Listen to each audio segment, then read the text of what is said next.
Science जितनी तरक्की कर रहा है, उससे ज़्यादा तरक्की कहीं एक आम इंसान कर रहा है। बात है उन्नाव जिले की, उत्तर प्रदेश का। उन्नाव जिले जहाँ पर रहता है एक बरकत अली। बरकत अली का बेटा आरिफ खान जब शादी के लायक हुआ तो बेटे की शादी की फ़िक्र आरिफ खान को होने लगी, क्योंकि जब एक बेटा जवान होता है तो उसके शादी की फ़िक्र जो है एक माँ-बाप ही करते हैं। तो जो बरकत अली था वह अपने बेटे की शादी की फ़िक्र करने लगता है। आरिफ खान को जो है बाप ने सोचा कि बेटे की शादी हो जाएगी, उसके बाद मैं कुछ करने खाने ये लगेगा, क्योंकि ये बिल्कुल निकम्मा था, क्योंकि ये करता कुछ नहीं था, क्योंकि काम-धाम नहीं करता था। इसी तरह से ये यारों दोस्तों में घूमता था, शराबी था, यानी जितनी गलत जो है संगति थी, गलत आदतें थी, वह सारी जो इसके बेटे हैं, बरकत अली के जो बेटा था, उसके अंदर था। सारी उसके बेटे के अंदर गलतियाँ जो है कमियाँ हो चुकी थी, इसीलिए ये सोच रहा था कि जब शादी कर देंगे तो ये शायद ठीक हो जाएगा। बेटे से पूछता है कि बेटे तुम्हारी कोई इच्छा है, किस तरह की लड़की तुम्हें पसंद है। तुम्हारे लिए तो बेटे ने कहा, मेरे लिए लड़की जो पसंद करो तो यह ध्यान रखना कि उसका सीना बहुत बड़ा होना चाहिए।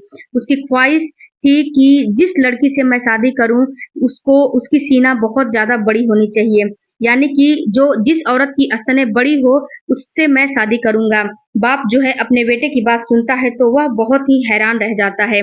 यह कैसी यह कैसे ऐसे बोल रहा है? इसको ऐसी कैसी लड़की पसंद है? बाप ने बेटे से कहा कि अगर इस तरह की लड़की मुझे नहीं मिली तो चाहे मुझे बाद में तलाक देना पड़े, मैं उसको छोड़ दूँगा। मुझे बड़े स्तन वाली लड़की ही शादी करनी है। यह आप देखो कहाँ से आप लाओगे, कैसे लाओगे, यह आपकी ज़िम्मेदारी है, क्योंकि वह बहुत एक अय्याश किस्म का इंसान था। मुझे नहीं पता। बेटे की शर्त को सुनने के बाद बाप ने बेटे के लिए लड़की की जो है तलाश में लग जाते हैं। बहुत सी जगह लड़कियां देखी गई, लेकिन कहीं इस तरह की लड़की जो है आरिफ खान ने पसंद की थी वह नहीं मिली।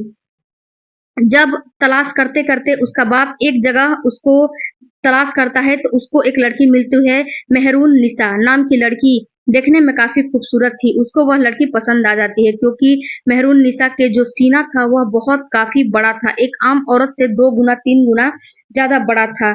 बरकत अली को वह लड़की पसंद आ जाती है। शादी की तारीख होने के बाद में वह दिन भी आ गया जब जो आरिफ खान था वह दूल्हा बनके मेहरून निसा के घर जाता है और सारी रस्में अदा की जाती है, निकाह होता है और दोनों का बड़ी धूमधाम से शादी हो जाता है।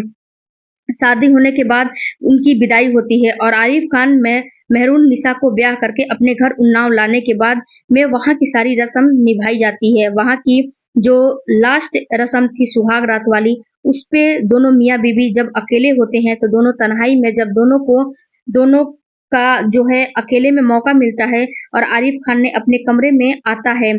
वहाँ के कमरे में आके जो मेहरून निसा थी उनके पास बैठता है, सलाम दुआ करने के बाद में जो औपचारिकताएँ थी पूरी करने के बाद में जब दोनों एक-दूसरे से बातचीत करते हैं, तो दोनों ने अपने-अपने ख़यालात, अपने-अपने बातें एक-दूसरे से प्यार से शेयर करने लगे। एक-दूसरे से प्यार भरी निगाहों से, प्यार भरी बातों से बातें करने लगे। उसके बाद और किसी तरह से बात करते-करते रात का आधा हिस्सा गुज़र जाता है, यानी कि आधी रात गुज़र जाती है। उसमें जो आधा हिस्सा रात का बचता है, उसमें वह लोग अपना जो है सुहाग रात मनाने लगते हैं। दोनों लोगों ने अपने-अपने कपड़े उतार दिए थे। आरिफ खान कहता है कि मैं जो-जो मेहरून निसा तुमसे मैं जो-जो कह रहा हूँ, तुमको वैसा-वैसा ही करना है और तुमको कुछ नहीं करना है। जो लड़की होती है पहली बार अपने पति के सामने आती है और जो उसका पति होता है, जो आरिफ खान होता है, वो बहुत ही अय्याश किस्म का लड़का था। उसके स्तनों से बहुत उसको प्यार था। किसी भी लड़की के बड़े स्तन देख के वो बिल्कुल भी पागल हो जाता था। वैसे ही उसकी पत्नी के भी बड़े स्तन था। स्तन वाली लड़की को पसंद करता था। वैसे ही वह लड़की बड़ी स्तन वाली थी और खूबसूरत तो वह थी ही। ऐसे ही क्या होता है कि वह लोग आपस में अपना सुहागरात मनाते हैं, लेकिन यहाँ पर जो उसका पति होता है वह जो है काफ़ी देर के बाद उसका जो है बड़ी स्तन का दीवाना था। उसका जो पति था वह अपनी पत्नी से बोलता है कि उसका जो स्तन है उसके मुँह पर रख दिया जाए। जब वह उसके मुँह पर अपना स्तन रख देती है, क्योंकि जो मेहरुन्निसा है वह जानती है कि मेरा स्तन बड़ा है, इसके मुँह पे रखूँगी तो कुछ घटना हो जाएगी, लेकिन वह मना करती है, लेकिन वह मानता नहीं है। वह बोलता है कि नहीं, मेरे मुँह पर अपना स्तन रख दो। और अब जो महिला थी, वो लड़की थी, वह फिर से वहीं पे थोड़ा-सा वज़नी भी थी और स्तन भी बड़ा था, और जो जो उसका पति था उसको वहाँ पर कहता है कि अपने स्तन रख दो और अपना शरीर बिल्कुल ढीला छोड़ दो, और वहाँ पे जो मेहरून खान थे उनका मौत हो जाता है। दम घुटने की वज़ह से आरिफ खान का जो है साँसें रुक जाती हैं। थोड़ी देर के बाद उसकी बीवी वहीं से उठती है और उसको चेक करती है, तो उसकी साँसें बिल्कुल वहीं पर रुक गई थी। उसको समझ नहीं आता है कि अब मैं क्या करूँ? यहाँ पर जो उसकी बीवी है अपना कपड़ा जैसे-तैसे पहनती है और सिसकियाँ लेकर रोने लगती है कि यह क्या हो गया? इसमें तो उसकी गलती कोई नहीं थी, क्योंकि जो-जो उसका पति बोला था वही-वही वह काम की थी, और दम घुटने की वज़ह से उसकी मौत हो गई। हालाँकि वो छटपटा भी रहा था, लेकिन इसको ऐसा लग रहा था, जो इसकी पत्नी थी, ऐसा इसको महसूस हो रहा था कि मेरा पति जो है कि पहली रात में ऐसा ही होता है, क्योंकि उसका पति जो-जो उसको बोलता है, जो-जो उसको सिखाता है, वही-वही वो काम करती है, और गलत जो है तरीके से वो अपनी पत्नी से सारा काम करवाता है, और गलत तरीकों की वजह से उसका दम घुट जाता है। जब वो छटपटाता है तो उसको समझ नहीं आता है, और हाथ-पैर जब हिलाता है तो उसको बिल्कुल भी उस चीज़ों का अंदाज़ा नहीं था।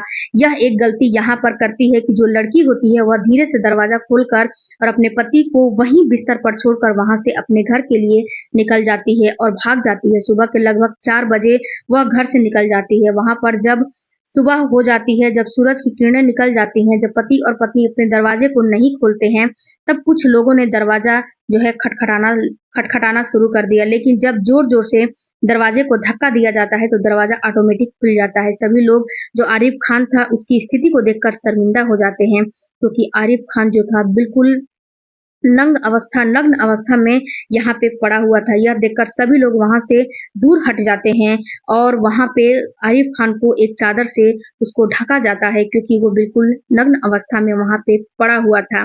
पुलिस को बुलाई जाती है, पुलिस वहाँ पर छानबीन करने लगती है, लेकिन पुलिस को वहाँ पर कोई भी सुराग नहीं मिलता है, क्योंकि जो पुलिस वहाँ पे ढूँढ रही थी वो सारा चीज़ वहाँ पे हुआ ही नहीं था, तो पुलिस को कहाँ से कोई सुराग मिलेगा।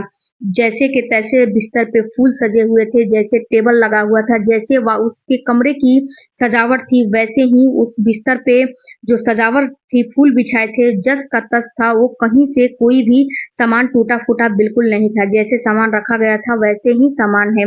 केवल आरिफ खान की मृत्यु हो गई थी। आरिफ खान जो है उसकी लाश को पोस्टमार्टम के लिए भेजा जाता है। यहाँ पर पुलिस उसकी बीवी का पूछताछ करने लगती है कि उसकी बीवी कहाँ है। घर वालों के द्वारा पता चलता है कि उसकी बीवी यहाँ से कहीं अपने मायके तो नहीं भग गई है।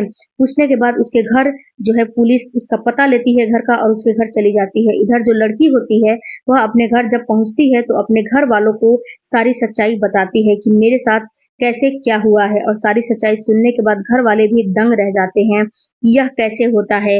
क्योंकि जो आरिफ खान था वो बहुत ही एक अय्याश किस्म का इंसान था, और उसके पिता को ऐसा लगता था कि मैं इस लड़के का शादी कर दूंगा तो ये बिल्कुल भी चेंज हो जाएगा, लेकिन ऐसा कुछ नहीं था। उसके बाद पुलिस भी यहाँ सारी सच्चाई पुलिस को भी जब पहुँचती है, पुलिस तो वहाँ पे मेहरुन्निसा सारी सच्चाई पुलिस को भी बताती है कि मेरा पति ने मुझसे बोला था कि अपने स्तनों को मेरे मुँह पे रख दो और अपने शरीर को ढीला छोड़ दो। मैंने अपना सारा भार उसके शरीर पे छोड़ दिया और अपने स्तन को उसके मुँह पे रख दिया, तो मैंने ऐसा ही किया जिससे कि वह हो सकता है कि दम घुटने की वजह से उनकी मृत्यु हो गई हो। इसमें मेरा कोई भी कसूर नहीं है। इधर जो घर वाले होते हैं वह यह ठान लेते हैं कि आखिर तुमने मृत्यु हो गई वो तो ठीक है, लेकिन तुमने भागा क्यों? तुमने कोई गलतियां की होगी तो ही तुमने भागा। वह लोग अपने बेटे की लाश को दफनाने से बिल्कुल इनकार कर दिए थे, और जब पोस्टमार्टम की रिपोर्ट आई तो वहां पर भी यही निकला कि आरिफ खान की दम घुटने की वजह से उसकी मृत्यु हो गई है। इधर जो उसकी पत्नी होती है उसको पुलिस गिरफ्तार करती है। क्राइम तो क्राइम होता है, भले ही क्राइम अनजाने में किया गया हो, पर क्राइम तो क्राइम होता है, जानबूझकर किया गया हो या फिर अनजाने में, लेकिन गलती तो गलती होती है, जो कि मेहरुन्निसा से ये गलती हो गई थी, और पुलिस गिरफ्तार करके निशा को सलाखों के पीछे डाल देती है। और जो उसके पति का जो जो जनाजा होता है उसको दफना दिया जाता है। दोस्तों, जो आरिफ खान की पत्नी थी, जो आरिफ खान की अय्याशियाँ थी, वो उस पत्नी को समझ में नहीं आता है, और जो आरिफ खान की गलती थी, जो आरिफ खान की अय्याशियाँ थी, उसी की वजह से उसको यह दिन देखना पड़ा, अपने जान से हाथ धोना पड़ा। शायद वह बड़ी स्तन वाली महिलाओं को न चूज़ करता, या फिर जो उसकी जो बीवी थी वो बड़ी स्तन की थी, लेकिन अपनी बीवी को मजबूर न करता और गलत तरीका इस्तेमाल न करता, तो शायद आज वो जिंदा होता। अपने स्तन को मेरे मुंह पर रख दो, तो शायद उसका दम न घुटता और आज वह जिंदा रहता। तो दोस्तों, आप लोगों को ये सच्ची कहानी, सच्ची स्टोरी कैसी लगी लगी हो तो वीडियो को जरूर सब्सक्राइब कीजिएगा। मिलते हैं अगले वीडियो में, तब तक धन्यवाद।